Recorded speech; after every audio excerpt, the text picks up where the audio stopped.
बहुत जल्दी अहम का नाम होता है भगवत प्रेमी महात्माओं की चर्चा सुनने से। आज बड़े ही निष्ठावान श्रीनाथ जी को दुलार करने वाले अष्ट सखाओं में श्री कुंभन दास जी की चर्चा है।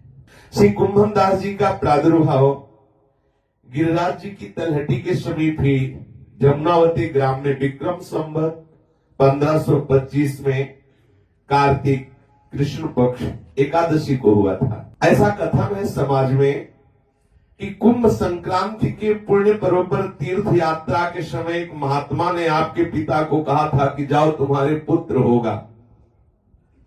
तो उसी के वचन से जब ये बालक हुआ तो कुंभ के कृपा प्रसाद से हुआ, इसलिए कुंभन दास नाम रख दिया गया।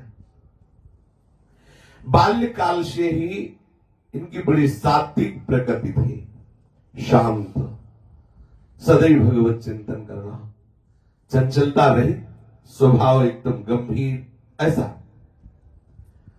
अब जो थोड़ा बड़े हुए कवित्व शक्ति इनके हृदय में विराजमान थी। वो कुछ बातें होती हैं जो भगवत प्रदत्त होती है। और घर में जीविका के लिए थोड़ी सी खेती थी, कृषि, उसी से कुटुंब का भरण पोषण होता था। बड़ा आनंद पूर्वक इनका भजन साधन करते हुए समय कटने लगा। विक्रम संवत 1550 के लगभग श्रीमद वल्लभाचार्य महाप्रभु जी ब्रज की परिक्रमा करते हुए जब गिरिराज जी पधारे तो बहुत लोगों ने वल्लभाचार्य जी के तेज को, भक्ति को देख करके, उनके प्रभाव को देखकर उनकी शरणागति स्वीकार की, उनके शिष्य बने। जतिपुरा में श्री महाप्रभु जी ने श्री गोवर्धन नाथ जी, श्री श्रीनाथ जी का जो प्रादुर्भाव हुआ तो उनकी सेवा प्रतिष्ठा की और बहुत सेवा का विस्तार किया। महाप्रभु श्री वल्लभाचार्य जी के प्रभाव को सुनकर श्री कुंभन दास जी भी दर्शन करने आए। देखते ही प्रभावित हो गए कि वो जिनकी मैं चाह कर रहा था वो ये ही है। ऐसा होता है। कुंभन दास जी एकदम आश्चर्यचकित हो गए महाप्रभु वल्लभाचार्य जी को देख करके कि मेरे हृदय की जो चाह थी वो मुझे प्राप्त हो गई। जे भी मुस्कुरा करके वल्लभाचार्य जी ने श्री कुंभन दास जी की तरफ देखा तो हृदय में इनकी जो मांग थी वो पूरी हो गई। ये आचार्य साक्षात प्रभु ही है, ये सामर्थ्य इन्हीं में है। तत्काल उनके हृदय में बड़ी दिव्य दिव्य लीलाएं स्फुरित होने लगी। कुंभन दास जी संगीत विद्या में परम प्रवीण थे, कंठ भी अति मधुर था।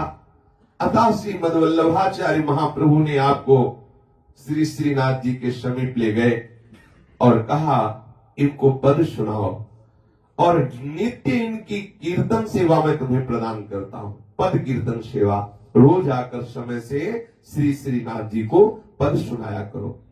श्री कुंभन दास जी श्री श्रीनाथ जी के सामने बैठते हैं और सुंदर जो उनके हृदय में लीला स्फुरित होती वही गायन करते।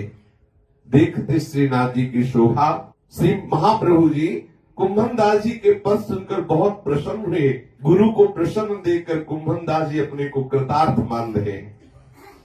एक बार एक दुष्ट यवन ने पश्चिम दिशा से आकर ब्रज क्षेत्र में अत्यंत ही उपद्रव किया।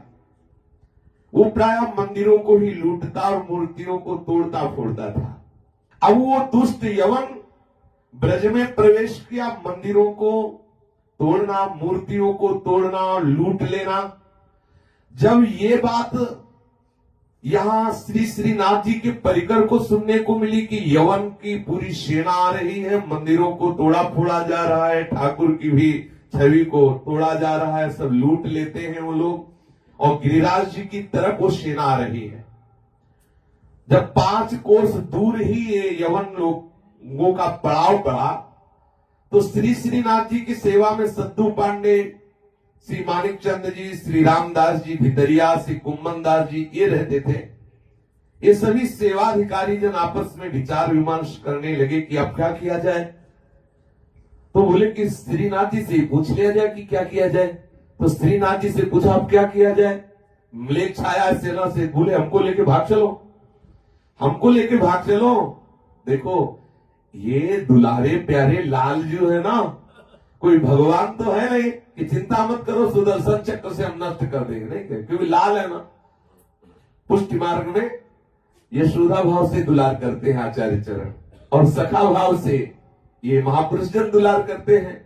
तो आखिरकार बहुत ही नौ किशोर लाल जो है उधर बहुत ही छोटे पालने वाले ठाकुर जी हैं।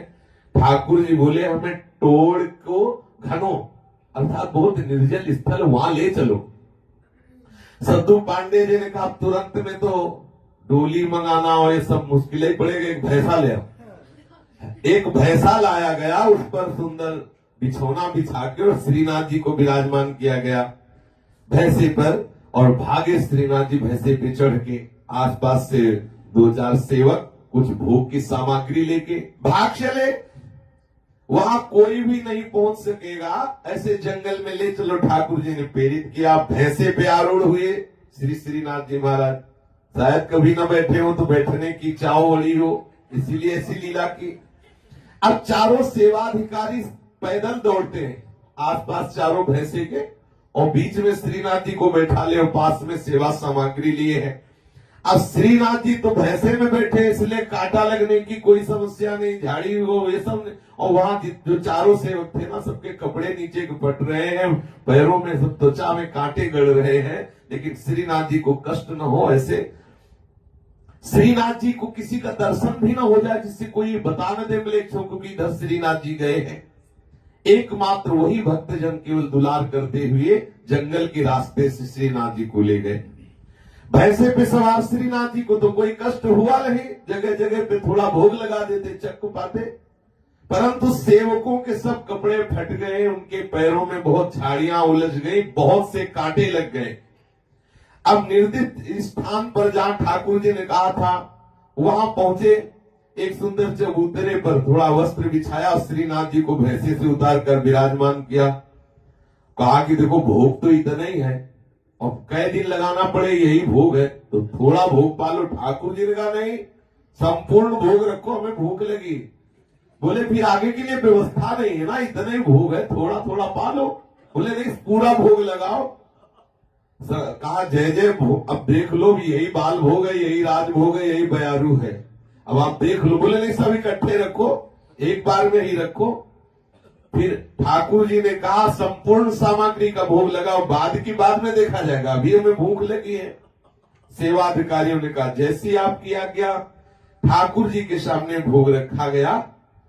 ठाकुर जी ने कहा हमें थोड़ा शर्म लगती है, अगल बगल हो जाओ फिर हम पाएंगे। तो बोले आज तो आश्चर्य की बात है, हम लोगों से भी इनको क्या शर्म, रोज तो वो खेलते हैं खाते हैं हमारे साथ, फिर आज ऐसा क्यों कह रहे हैं। हो सकता है कि भाई आप कोई नई लीला करनी हो।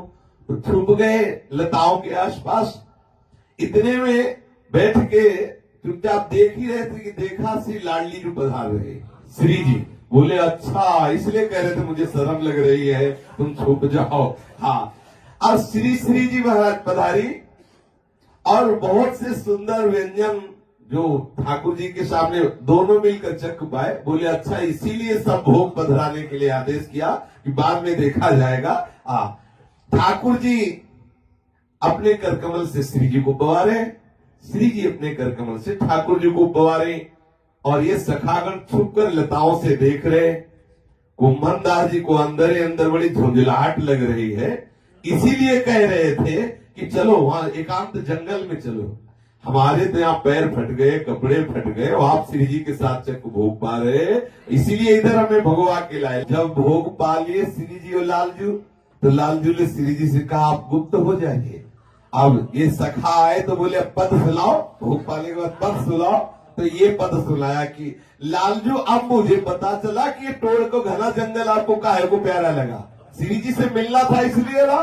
हम लोगों के तो देखो सब कपड़े फट गए, पैरों में गुखरू लगी, कितना कर, और आप तो भैंसे के ऊपर चढ़ के आए, और यहाँ आपको तो कोई परेशानी हुई नहीं। पूर्वत भैंसे पे सवार किया और फिर ठाकुर जी को लाके मंदिर में विराजमान किया। कुंभन दास जी का बड़ा परिवार था। आपके 7 पुत्र, उन 7 पुत्रों की 7 पत्नियां और एक विधवा भतीजी, और स्वयं की पत्नी, हो गए 17। और 17 जनों के उदर पोषण के लिए थोड़ी सी कृषि खेती थोड़ी सी थी, अथा बिल्कुल निर्धन थे, बिल्कुल निर्धन, मतलब पेट किसी तरह एक बार कुछ पड़ जाए बस इतना था। इतनी नितांत गरीबी थी कि ठाकुर जी चिंता करते इनके प्रति। ये बड़ी बात होती है। ठाकुर जी ये परेशान थे कि कुंभन दास जी को हम कैसे सुख पहुंचावें, और कुंभन दास जी इतने निष्किंचन निष्काम महापुरुष थे कि श्रीनाथ जी के यहाँ पद सुनाने जाते तो जो प्रसाद मिलता उसका किनका लेते, बस चले आते। घर में जो कुछ रूखा सूखा होता उसी से ठाकुर, रूखा सूखा भी भरपेट नहीं था। 17 जने परिवार में वो बीघा 2 बीघा खेती, उसी से पूरे वर्ष भर भोजन प्रसाद, मतलब कोई भी वस्त्र साबित नहीं था कुंभन दास जी के पास। कई जगह से फटा गांठ लगाए बाग और ऐसा। कुंभन दास जी बिल्कुल निष्काम महापुरुष। प्रभु व्याकुल रहते कि आखिरकार क्या उपाय करें कि कुंभन दास जी कुछ ले लें, ये कुंभन दास जी कुछ स्वीकार कर लें जिससे ये आनंद पूर्वक खाए पिए आनंद से रहे। लेकिन धन्य है इस निष्किंचन महापुरुष की। प्रभु ने राजा मानसिंह को प्रेरित किया। मानसिंह के मन में आया श्रीनाथ जी के दर्शन करने की। देखो पकड़ो बात, अगर आपके मन में आ रही कि हम बिहारी जी के दर्शन करने जाएं तो आप जान लो आपको बिहारी जी खींच रहे हैं। देख लो, मानसिंह जी के मन में आया कि मैं श्रीनाथ जी के दर्शन करूं, क्योंकि श्रीनाथ जी ने खींचा। और ठीक उसी समय आए जब कुंभन दास जी पद सुना रहे थे श्रीनाथ जी को। बहुत सुंदर भावपूर्ण पद श्रीनाथ जी को सुना रहे थे। कुंभन दास जी तो बाह्य दशा में है ही नहीं। राजा मानसिंह देख करके आसक्त चित्त हो गया। ऐसे रस में श्रीनाथ जी के अद्भुत श्रृंगार का वर्णन कर रहे हैं। अब हृदय में ऐसी श्रद्धा प्रकट हुई मानसिंह के हृदय में कि मैं क्या दे दूं कुंभन दास जी को। देखा कई जगह से फटी हुई गमछा, फटी हुई धोती, फटी हुई पाग, समझ गए बहुत निर्धन है। मन में बहुत प्रसन्नता हुई कि आज इनको धन देकर मैं संतुष्ट कर दूंगा। आचार्य चरण वल्लभाचार्य जी की कृपा है कुंभन दास जी के ऊपर। लेकिन राजा को लगा कि बहुत गरीब है। निश्चय किया अभी यहां श्रीनाथ जी के सामने बात करना तो ठीक नहीं, कल इनके घर जाएंगे। रुका वहीं गिरिराज जी में। दूसरे दिन घर पर गए। प्रातः काल का समय था। श्री कुंभन दास जी स्नान करके तिलक स्वरूप करने के लिए बैठे हुए थे। इतने में देखा ठाकुर जी दौड़ते हुए आ रहे। कुंभन दास जी उठे और कहा, आओ जय कैसे? गोद में बैठा ला। बोले, सुनो सुनो, मैं तुमसे एक प्रिय बात कहने आया हूं, मेरी बात मान जाना। कुंभन दास जी ने कहा, कहो प्रभु कहो। आप इतना घबराए हुए कैसे बोल रहे हो? घबराए इसलिए कि ये बात मानेंगे नहीं कुंभन दास जी, इसलिए गए और उधर राजा को प्रेरित कर दिया। राजा आ रहा है। ये इतना बोल ही रहे थे कि इतने में मानसिंह आ गए। प्रणाम किया कुंभन दास जी को। ठाकुर जी अंतर्धान हो गए। पहली बात चुभी कुंभन दास जी को कि अगर ये राजा ना आता तो लालजू कुछ कहने वाले थे। ये राजा आ गया तो लालजू से कुछ आकर के अंतर्ध्यान हो गए। ठाकुर जी के चले जाने से बहुत हृदय में झुंझलाहट पैदा हुई। ये कहां से आ गया राजा? कौन सा दुर्भाग्य प्रकट हुआ कि ये आ गया, हमारा राजा भाग गया। अगर ये ना आता तो वो ठाकुर जी क्यों जाते? और जाने क्या मुझसे वो कहना चाहते थे। कह रहे थे कि एक प्रिय बात कहूं। बड़ी दैन्यता से विनय से घबराए हुए कह रहे थे। पता नहीं क्या बात कहते। कुंभन दास जी के हृदय में यही चिंतन चलने लगा और बीच बीच में कह उठते, जाने क्या कहते, आह भरकर जाने क्या कहते। अर्थात में आए थे। फिर विचार किया, अभी तक हेरे भी नहीं मानसिंह की तरह, और आवाज की लाओ आरसी ले आओ, तिलक स्वरूप करना है। भतीजी बोली कि आसन और आरसी दोनों खत्म हो गए। कैसे? बोले आसन को पड़िया खा गई और आरसी को पड़ा पी गया। मानसिंह को पहले लगा कि कौन सी भाषा है कि आसन पड़िया खा गई और जो आरसी वो पड़ा पी गया। हाँ, तब राजा मानसिंह ने उस चाचा भतीजी के संवाद को सुन करके अर्थ समझने की चेष्टा की। इतने में ही कुंभन दास जी ने कहा, तो दूसरा तैयार कर दो। तो तृण का तत्काल आसन बिछा दिया और एक मिट्टी के कुंडी में जल भर कर ले आए।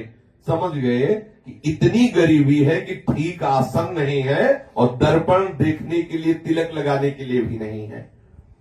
उस कुंडी के जल से देखकर तिलक लगाया और तृण के आसन में बैठकर अपनी जो दिनचर्या करनी है। श्री कुंभन दास जी से पूछा कि आपके पास आसन भी नहीं है, दर्पण भी नहीं है, अगर आप मुझे आदेश करें तो मैं रत्नों से विशेष विशेष मणियों से जटित आपको दर्पण भेंट कर दूं। कुंभन दास जी ने कहा, इस टूटी झोपड़ी में उस मणियों के दर्पण को रख के हम क्या करेंगे, हमारे किस काम में आएगा। फूस की झोपड़ी में मणिजटित दर्पण रखेंगे तो आसपास से आकर हमारी पिटाई और करेंगे लोग, क्योंकि दर्पण कीमती है तो ले जाएंगे। हमें दर्पण की सुरक्षा की चिंता लगी रहेगी। देखो, हमारे ऊपर श्री श्रीनाथ जी की बहुत कृपा है, हमें आपसे दर्पण नहीं चाहिए। राजा मान सिंह ने हाथ जोड़ा और 1000 स्वर्ण मुद्राएं अर्पित की, ये तो ले लो। कुंभन दास जी ने कहा, नहीं, हमें जो श्रीनाथ जी ने रूखा सूखा दिया वही हमारे लिए पर्याप्त है। जो हमारी खेती से पैदा हुआ अन्न है, हम उसी से उदर पोषण करते हैं। मुझे आपकी 1000 स्वर्ण मुद्राएं बिल्कुल नहीं चाहिए। हार गया राजा मान सिंह। राजा मान सिंह ने कुंभन दास जी से कहा कि आप एक काम तो कर ही लीजिए, हमारी बात मान लीजिए कि आप जिन दुकानों से सामग्री लाते हो उन दुकानों को मैं आदेश कर दूंगा, प्रति महीने मैं स्वयं उनको भेंट दे दिया करूंगा, आप केवल मनमानी सामान ले आइए। कुंभन दास जी ने कहा, ऐसी कोई सामान है नहीं जो दुकान से हम लाए। रूखा सूखा जो हमारी खेती में होता है उसी को उबाल के हम पा लेते हैं, हमारे यहाँ दुकान में नहीं जाया जाता। ये तो वैसी खेती थोड़ा अन्न पैदा होता तो दुकान में वो जाए जिसके धन हो, इनके पास तो धन है नहीं। बोले ऐसी कोई सामान नहीं आती जो दुकान से आवे। अब तो मान सिंह एकदम निराश हो गए कि हमारी कोई भी वस्तु स्वीकार नहीं कर रहे। तो उन्होंने कहा कि मैं सरकारी कोष से पूरे ग्राम की जितनी दुकानें सब जगह धन जमा करवा देता हूं, आप कुछ ले लिया करें। कुंभन दास जी ने कहा, मुझे बिल्कुल कोई वस्तु की आवश्यकता नहीं है, हमारे ऊपर श्रीनाथ जी की बहुत कृपा है, आप बिल्कुल इस विषय में चिंता न करें। राजा मान सिंह ने कहा कि फिर आपका काम कैसे चलेगा। बोले, ये वृंदावन ब्रजधाम के जो करील हैं और बेर के पेड़ है ना, ये हमारे धनी मानी सेठ है, हमारा उदर पोषण करते रहते हैं। गर्मी के दिनों में करील टेटी फल देता है। अब आप समझ लीजिए, टेटी फल कुछ लेके भोग लगाया, परिवार में बांट लिया और पाया और श्री कृष्ण भजन में उन्मत्त है। बोले, गर्मियों में पेट भरता है करील, क्योंकि उससे टेटी के फल मिलते हैं, और सर्दियों में पेट भरते हैं बेर के पेड़, उनसे कुछ बेर ले लेते हैं, उससे परिवार भरता है। और कैसे महापुरुषों ने हरि चरणों का आश्रय लेकर कैसे हरि को रिझा। राजा हाथ जोड़े खड़ा, परेशान है कि कुछ ले लीजिए, वो कहे हमें जरूरत नहीं। राजा मान सिंह जी कुंभन दास जी की इस अकिंचनता से अचंभित हो गए, बहुत दैन्य होकर बोले, कुछ तो आदेश कर दीजिए। बोले, हाँ कर देंगे। ये आदेश है कि आप कभी कृपा करके इधर पधारिएगा नहीं, ये आदेश। अंत में मान सिंह ने कहा, कुछ तो आदेश कर दीजिए। बोले, हाँ आदेश है कि आप कभी पुनः पधारिएगा नहीं इधर। ये देखो कितनी निष्किंचनता है। राजा मन ही मन परम भागवत श्री कुंभन दास जी के चरणों में प्रणाम किया और कहा कि विरक्त त्यागी तो बहुत देखे, लेकिन गृहस्थ त्यागी कुंभन दास जी जैसा मैंने पहली बार देखा। गृहस्थी में होते हुए ऐसा त्याग। हमने माया के भक्त तो बहुत देखे, लेकिन हरि के भक्त आज देखे हैं, ऐसे अकिंचन भक्त। राजा मान सिंह कुंभन दास जी के चरणों में साष्टांग लौटकर मस्तक उनके चरणों में नवा करके आज्ञा लेकर चले गए। कुछ नहीं लिया कुंभन दास जी ने। जे ही राजा मान सिंह उधर गए, ठाकुर जी आ गए। ठाकुर जी दौड़ के कुंभन दास जी ने कहा, जय जय, क्या बात कहना चाहते थे? आप कह रहे थे आज मैं अपनी प्रिय बात कहूंगा। ठाकुर जी ने झुंझला के कहा, क्या कह रहे थे? यही तो कह रहे थे कि मान सिंह को मैंने भेजा, वो कुछ देगा ले लेना, तुमने तो मना ही कर दिया, कुछ लिया नहीं। राजा मान सिंह को मैंने ही भेजा था कि तुम्हें कुछ वो भेंट दे, तुम स्वीकार कर लो तो मुझे अच्छा लगेगा। कुंभन दास जी ने कहा, जय जय, आपको प्राप्त कर लेने के बाद क्या कोई चाह बची रहती है क्या? क्या आपको प्राप्त करने के बाद कुछ लेने की इच्छा रहती है क्या? कुछ शेष रह जाता है क्या? ठाकुर जी प्रेम विभोर होकर कुंभन दास जी से लिपट गए। ये देखो, अगर राजा से कुछ नहीं लिया तो ठाकुर जी जैसे बच्चा नहीं होता, हाँ ऐसे दौड़ के लिपट गए। ये सुख कहां प्राप्त होगा, सोचो। हाँ, ठाकुर जी प्रेम विभोर होकर कुंभन दास जी वास्तविक प्यार कर रहे कुंभन दास जी। ये कुंभन दास जी की निर्धनता की स्थिति समाप्त करने के लिए विठलनाथ गोसाई जी ने भी बहुत उपाय किया कि किसी भी तरह कुंभन दास जी कुछ अर्थ स्वीकार कर ले। कितने या किंचन बोलो, रोज कोई बाजार से वस्तु नहीं आनी है, किसी भगत से कुछ लेना नहीं, जो खेती से पैदा हो वही कुछ दानों से पूरे वर्ष भर उदर पोषण करना, फटी पुरानी पोशाक पहनना और ठाकुर के प्रेम में उन्मत्त रहना, ऐसी अद्भुत स्थिति है। श्री विठलनाथ जी ने विचार किया कि श्री श्रीनाथ जी से तो कुछ लिया नहीं, पर हम इनको किसी न किसी तरह से इनके घर द्रव्य जरूर भेजेंगे और इनको सुखपूर्वक दिनचर्या व्यतीत करने का अवसर देंगे। तो गोसाई जी ने कहा कि हमारे साथ तीर्थ यात्रा में चलो, और मन में सोचा वहां अपने जो शिष्य वैष्णव जन है उनसे कुछ भेंट दिला देंगे तो ये आएंगे और इनका खूब सुंदर जो घर में ठाकुर भोग सेवा आदि है वो चलती रहेगी। विक्रम संवत 1631 में द्वारिका यात्रा के लिए अपने साथ ले चलने के लिए कुंभन दास जी को आदेश कर दिया आचार्य चरण ने। श्री कुंभन दास जी आज्ञा स्वीकार किए, क्योंकि ना तो कह नहीं सकते थे, आचार्य परिकर है, गुरुजन है। राजभोग आरती करके प्रस्थान किया। गिरिराज के समीप अप्सरा कुंड में अभी सायंकाल विश्राम ही किया। अभी थोड़ा ही दूर है श्रीनाथ जी से। अप्सरा कुंड कितनी दूर है, अमनेर से कितनी दूर है, इतना ही चल के आए, भारी बेह पैदा हो गया। कुंभन दास जी के हृदय में ऐसा लगा मानो कल्पों से मैं श्रीनाथ जी से नहीं मिला हूं। ये देखो प्रेम का स्वरूप। विकल हो गए, विरह व्याप गया, नेत्रों से अश्रु चलने लगे और हाय हाय हृदय से और गा पड़े। विकल होकर ये जो ही पदगान किया गोसाई जी ने सुना, विचार कर लिया इनके तो प्राण निकल जाएंगे, अभी तो गिरिराज की तलहटी में ही है, इनके तो प्राण निकल जाएंगे, ये तो ब्रज से बाहर जी नहीं सकते, ये तो श्रीनाथ जी से दूर रह नहीं सकते। तत्काल कुंभन दास जी को विठलनाथ गोसाई जी ने आदेश किया, आप हमारे साथ मत चलो, अब वापस हो जाओ, जाओ श्रीनाथ जी की सेवा में तुम जाओ, तुम श्रीनाथ जी के बिना जी नहीं सकते। श्रीनाथ जी के श्री चरणों की तरफ भागे। गोसाई जी ने आज्ञा कर दी, आके श्रीनाथ जी के चरणों में लौट गए। जब दर्शन किया तब हृदय शीतल हुआ।